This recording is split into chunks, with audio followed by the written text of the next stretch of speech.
then there's taxes. So what am I saying? I'm saying get clear on what you want. And I can tell you some of the fundamentals. You have to live extremely below your means if you can.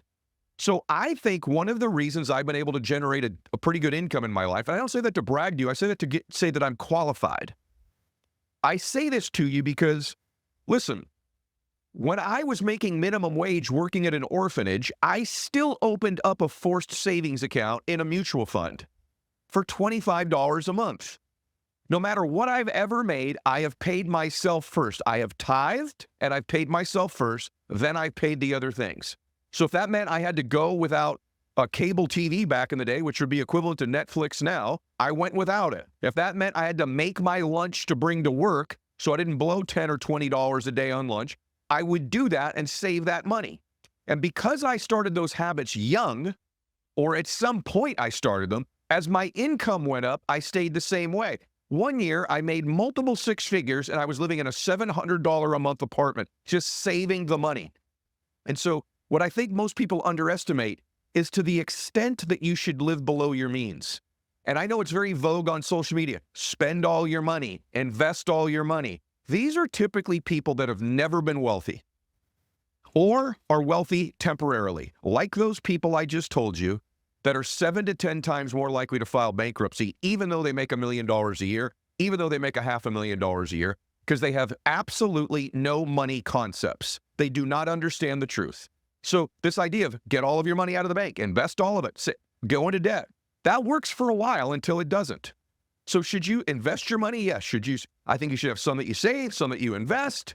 I think some of it should be very conservative. And I think for the vast majority of people, they're like, Ed, I'd just like to shave off $200 or $300 a month if I could. And what I'm saying to you is, if you could shave off $50 a month now, if you're on minimum wage, or $25 a month, $10 a month, somehow start the habit of what a wealthy person does, that as your income grows and you keep that same habit, you cannot be one of these statistics and you can actually get wealthy. Because the truth of the matter is, go around your town, okay? Go around town.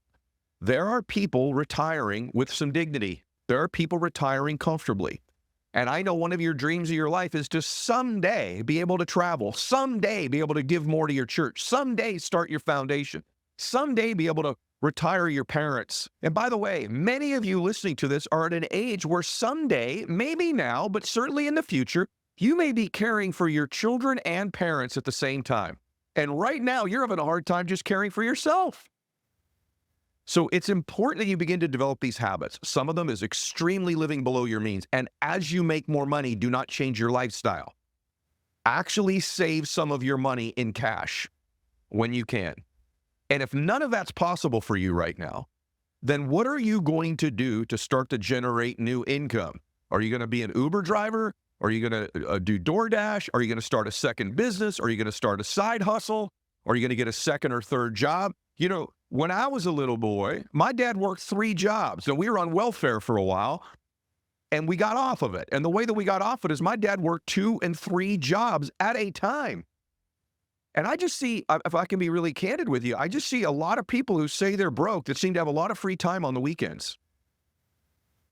I don't understand that unless it's just like you're hoping something's going to change. And so there's a season of life where we've got to sacrifice for our future, sacrifice for our children, sacrifice for our parents.